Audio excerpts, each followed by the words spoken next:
है पावनात्मा तू आ, है पावनात्मा तू आ, है पावनात्मा तू आ, है पावनात्मा तू आ। मुझे वरदान देने जीवन देने है पावनात्मा तू आ, मुझे वरदान देने जीवन देने है पावनात्मा तू आ।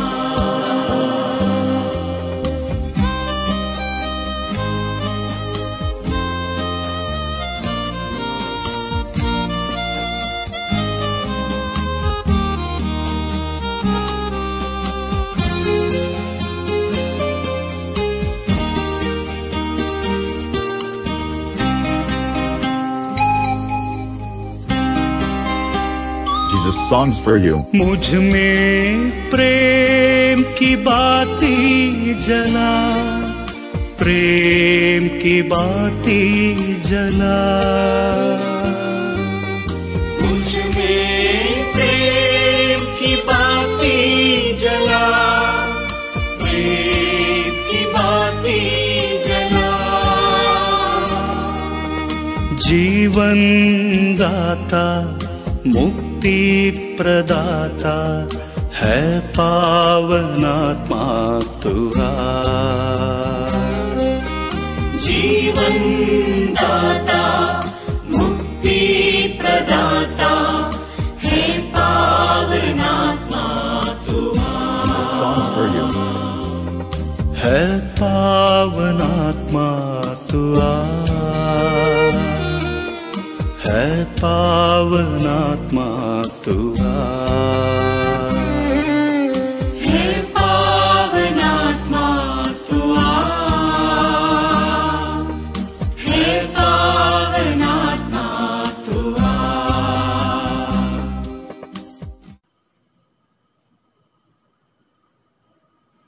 जय यीशु।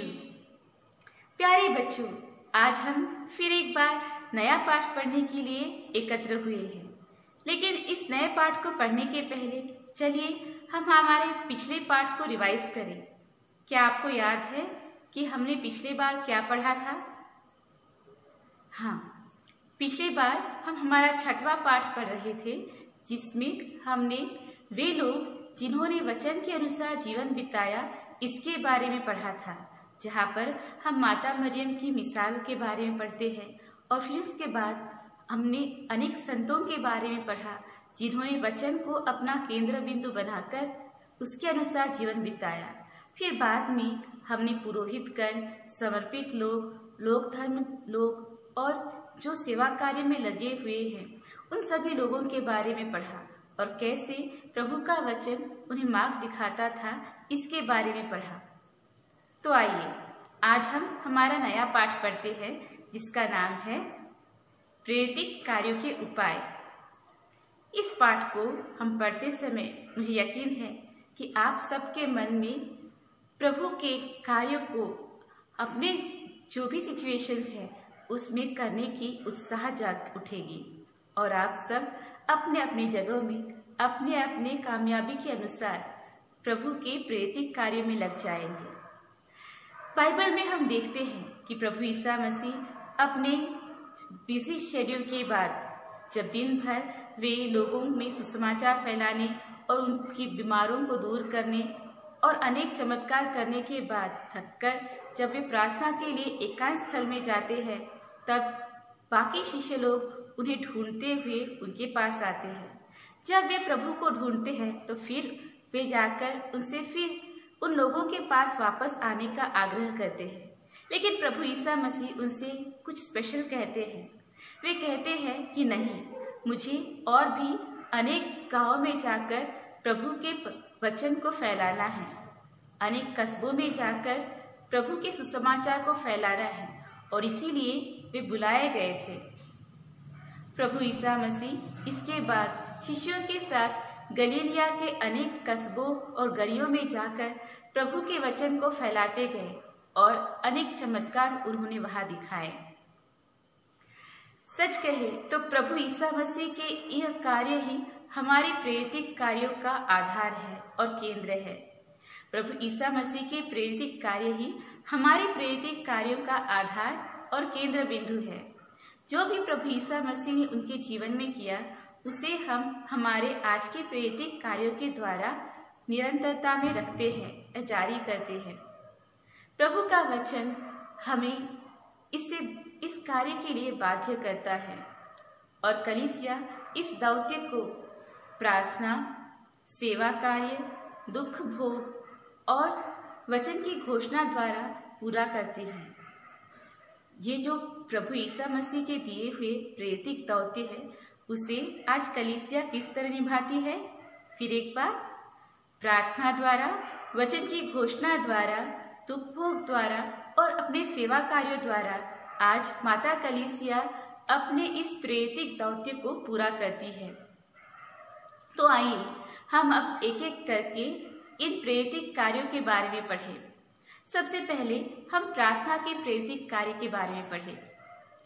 प्रार्थना यह माता कलीसिया या हमारे कलीसिया का सबसे महत्वपूर्ण प्रेरित कार्य है, और इस प्रेरित कार्य को हर व्यक्ति हर जगह और हर पल में पूरा कर सकता है, क्योंकि हम कहीं पर भी हो, चाहे हम रास्ते पर चल रहे हो या घर में बैठे आराम कर रहे हो, फिर हम मन में हो या फिर सबके साथ सामूहिक रूप में, हर तरह से हम अपने प्रार्थना के प्रेरित कार्यों को पूरा कर सकते हैं। और हमारे कलीसिया का यह अनुभव है जो हमें प्रभु ईसा मसीह के जीवन के द्वारा ही मिलता है कि प्रार्थना द्वारा हर कार्य को हम पूरा कर सकते हैं। प्रभु ईसा मसीह भी अपने शिष्यों के लिए प्रार्थना करते थे, और उन्होंने अपने शिष्यों को प्रार्थना करने के लिए सिखाया। जब आदिम कलीसिया को भी अनेक परेशानी का सामना करना पड़ा, जब सुसमाचार फैलाने के लिए अनेक बाधाएं आई, और जिन लोगों ने सुसमाचार फैलाया उनको जब बंदी गृह में डाला गया, तब आदिम कलीसिया ने भी प्रार्थना में ही अपनी शरण ली। और आज भी माता कलीसिया प्रार्थना के इस बहुत ही शक्तिशाली हथियार को अपने हाथ में लेते हुए इस संसार की जंग को बहुत ही हिम्मत के साथ लड़ती आ रही है। प्रार्थना की जो प्रेरिताई है, इसके बारे में अगर हमें एक मिसाल ढूंढनी है तो वह हम छोटी तेरेस में बहुत ही अच्छी तरह से पाते हैं। सेंट लिटिल फ्लावर या सेंट तेरेस ऑफ लिसिeux जिन्हें हम कहते हैं, छोटी पुष्पा, इनके बारे में यह कहा जाता है, जिसे आपने बहुत लोगों ने सुना भी होगा अपने कैटेकिज्म टीचर्स द्वारा या अपने बड़ों के द्वारा। छोटी तेरेस यह बचपन से ही प्रभु को अपना पूरा जीवन अर्पित करना चाहती थी, और जब वे सिस्टर बनने के लिए कॉन्वेंट में आई तब उन्हें मिशनरी बनने की बहुत ही इच्छा थी। लेकिन सेंट लिटिल फ्लावर कभी भी अपने कॉन्वेंट के 4 दीवारों के बाहर नहीं गई थी। वे हमेशा ही अपने कॉन्वेंट में रहती थी और अपने कॉन्वेंट के जो दिनचर्या थी उसमें प्रामाणिकता से उसको पूरा करते हुए और प्रार्थना में अपना जीवन बिताते हुए उन्होंने अपने प्रेरित कार्यों को पूरा किया। और आज वह सभी मिशनरियों की और सभी मिशन की मध्यस्थता कहलाती है। उनके जीवन में एक विशेष घटना घटी। सेंट लिटिल फ्लावर जो अखबार पढ़ती थी, उस अखबार से उन्होंने यह जाना कि फ्रांसिनी नामक एक बहुत ही कातिल जुल्म जो क्रिमिनल था, उसे उसके सभी कुकर्मों के कारण फांसी की सजा दी गई। और इस न्यूज़ को पढ़ने के बाद सेंट लिटिल फ्लावर बहुत ही विचलित थी। उन्होंने यह सोचा कि कैसे प्रभु के लिए यह आत्मा नष्ट हो जाएगी, और तब सेंट लिटिल फ्लावर ने इस फ्रांसिनी की आत्मा को बचाने का निश्चय किया, और वे अपने जीवन के छोटे छोटे त्यागों द्वारा और छोटी छोटी प्रार्थनाओं द्वारा फ्रांसिनी के लिए प्रभु के सामने मध्यस्थता करने लगी।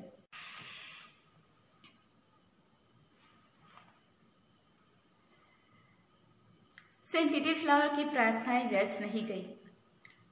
उनके प्रार्थना के फलस्वरूप उन्हें यह पता चला कि फ्रांसिनी ने उनके मृत्यु के कुछ ही क्षण पहले वहां पर खड़े रहने वाले एक पुरोहित के पास जाकर उनके हाथ में जो क्रूस था, उस क्रूस को 3 बार चुंबन करते हुए अपने पापों के ऊपर प्रायश्चित किया, और इस तरह वह अनुग्रहित होकर उन्होंने फांसी को अपनाया और उन्हें प्रभु परमेश्वर के पास में स्थान मिला।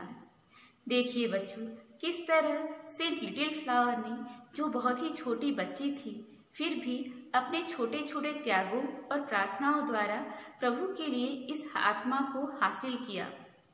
हम भी हमारे छोटे छोटे कार्यों द्वारा, जैसे कि अगर हमें कुछ बहुत ही ज़्यादा पसंद वाली चीज़ हो तो उससे हम विशेष नियोग रखते हुए हमारे आग्रहों को और हमारे इच्छाओं को त्याग करें।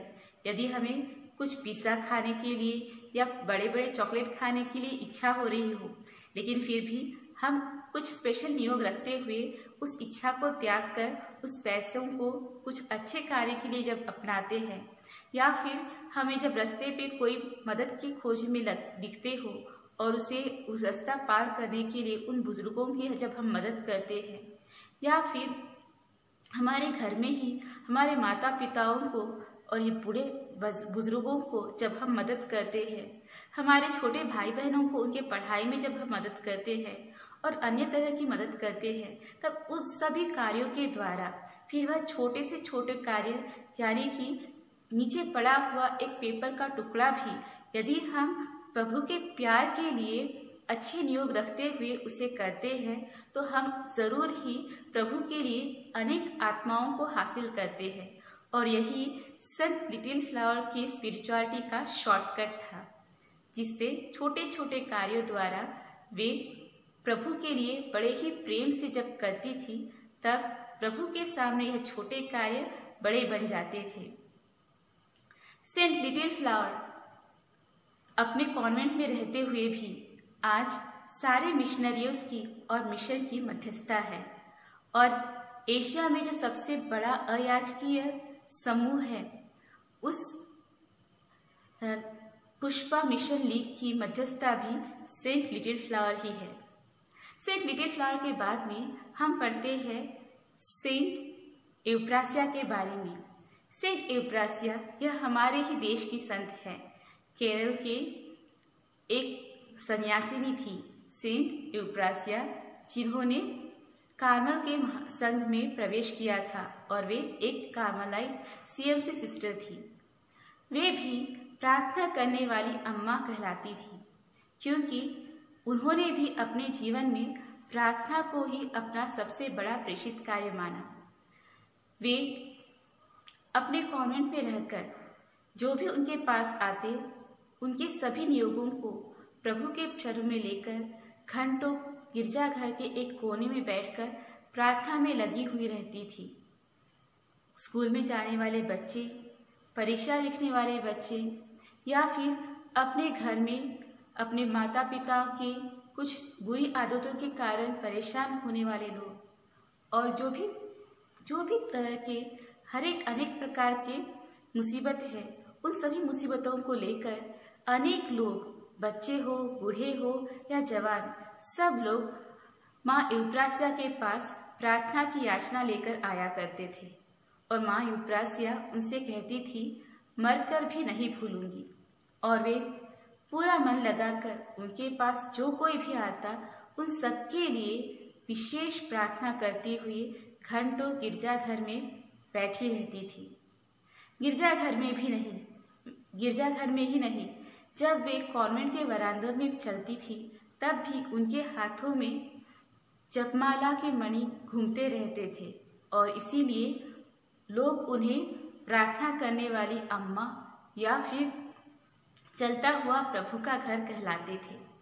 और इसीलिए आज माँ यूप्रासिया, जो हम सबके लिए माँ है, हमें यह प्रार्थना की बुलाहट के लिए बुलाती है।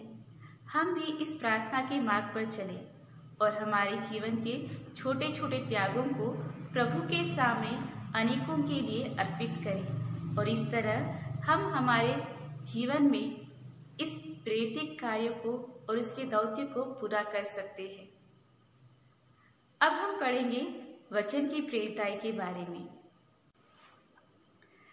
वचन की घोषणा द्वारा प्रेरिताई। सुसमाचार की घोषणा कलीसिया का महत्वपूर्ण प्रेरित कार्य है।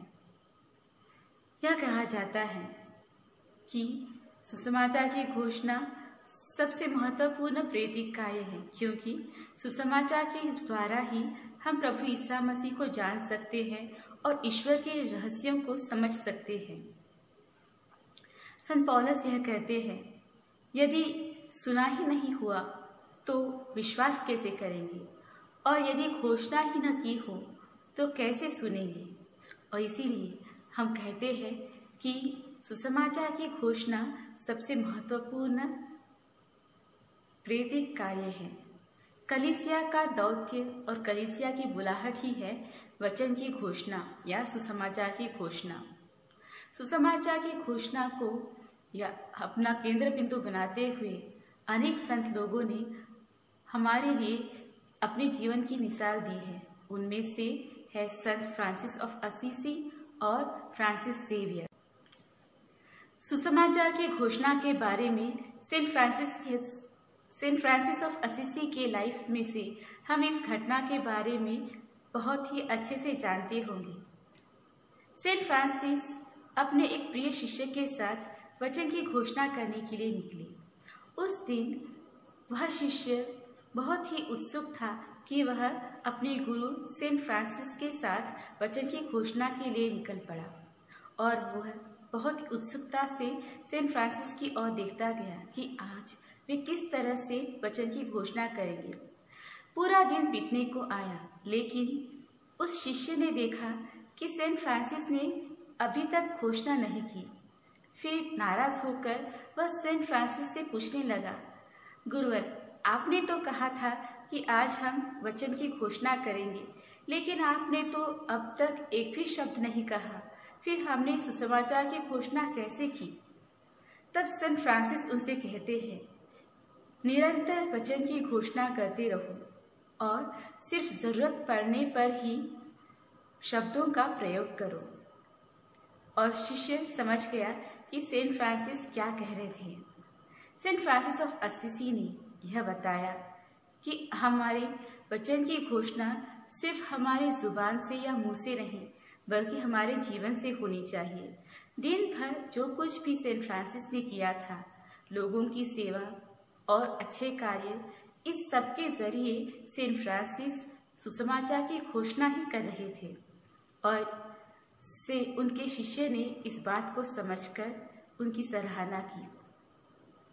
हमारे भारत के संत सेंट कुरियाकोस इलियास चावरा और धन्य तेवर परमवीर पुण्यचंद, इन्होंने यह कर दिखाया कि हम हमारे जीवन द्वारा और हमारे जीवन के जरिए भी वचन की घोषणा बहुत ही अच्छी रीति से कर सकते हैं। सेंट कुरियाकोस इलियास चावरा, इन्होंने अपने गुरुजन फादर पोरुकरा और आचार्य पालेकर, इनके साथ मिलकर कलीसिया की भलाई के लिए संन्यास समूहों की स्थापना की। सेंट कुरियाकोस इलियास चावरा ने CMI और CMC धर्म संघ की स्थापना की और इस धर्म संघ के जरिए वे वचन की घोषणा में आज भी कार्यरत हैं। जिस तरह यह संस्थाएं अनेक कार्यों द्वारा प्रभु की वचन की घोषणा करती है, उसी तरह सेंट कुरियाकोस एलियास चावरा ने अपने जीवन के इस लक्ष्य को प्राप्त किया। हमारे भारत के संत सेंट कुरियाकोस एलियास चावरा और धन्य तेवर परम कुन्यचन, इन्होंने अपने जीवन में कर दिखाया कि हमारे जीवन के जरिए और हमारे जीवन द्वारा हम वचन की घोषणा बहुत ही अच्छी तरह से कर सकते हैं।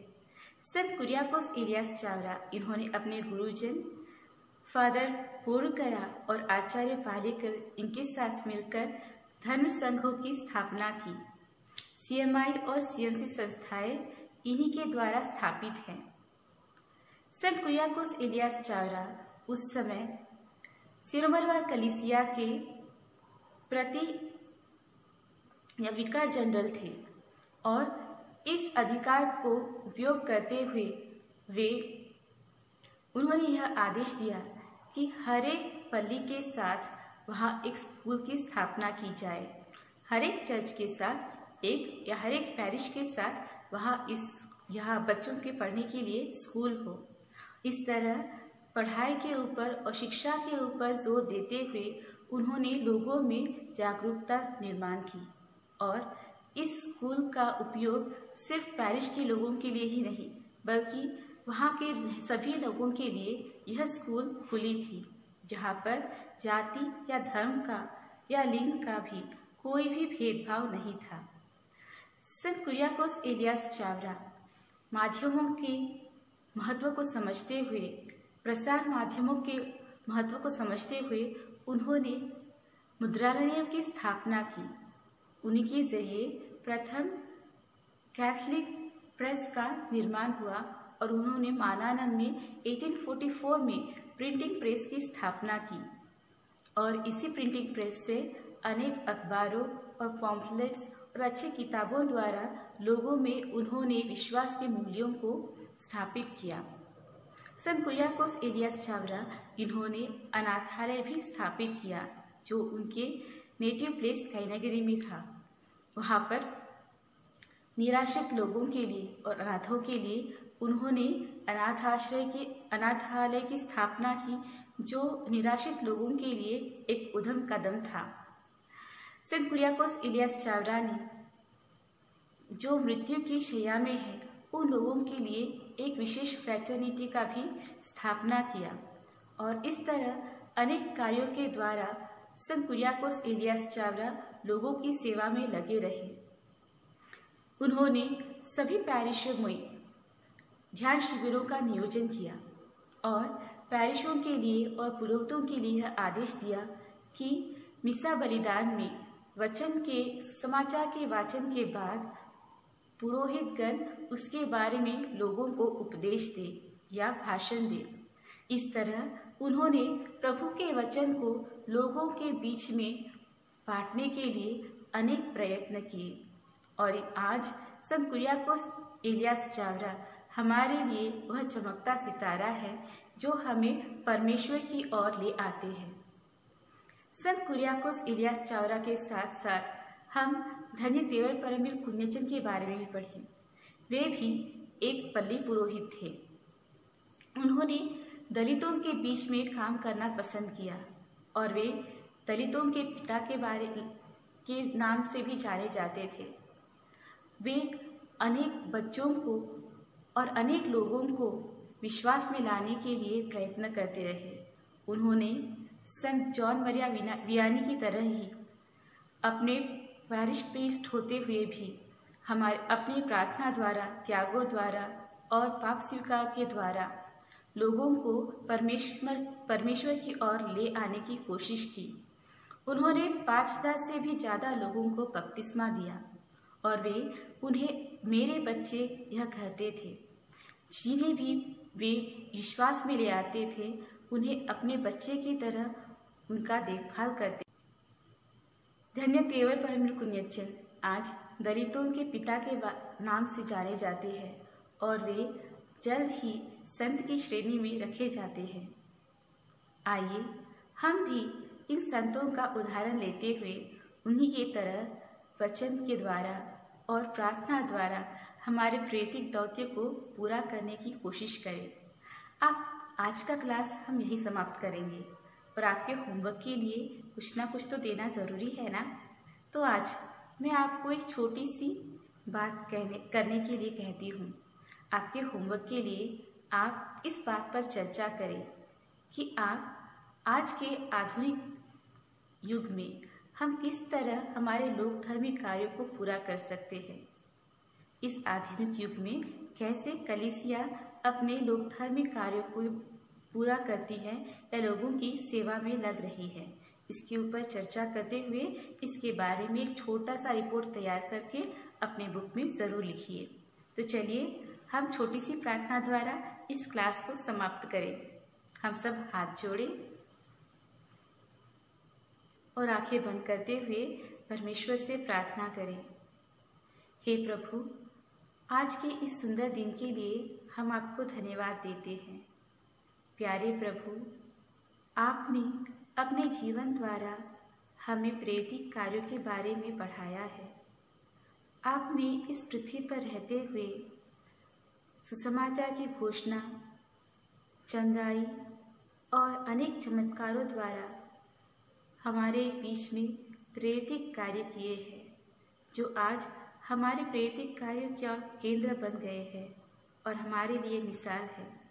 हमें यह कृपा दीजिए कि हम भी आपकी तरह निरंतर प्रार्थना करते हुए प्रभु से शक्ति प्राप्त करें और हमारे लोक धर्मी कार्यों में लग जाए। हमें सेवा का भाव जगा दीजिए और वचन का अभिषेक कीजिए कि हम हमारी जिह्वा द्वारा, हमारे जीव द्वारा आपके वचन को दूसरों तक फैलाए और सबों को आपकी ओर ले आए। पिता, पुत्र और पवित्र आत्मा के नाम पर आमीन। जय यीशु।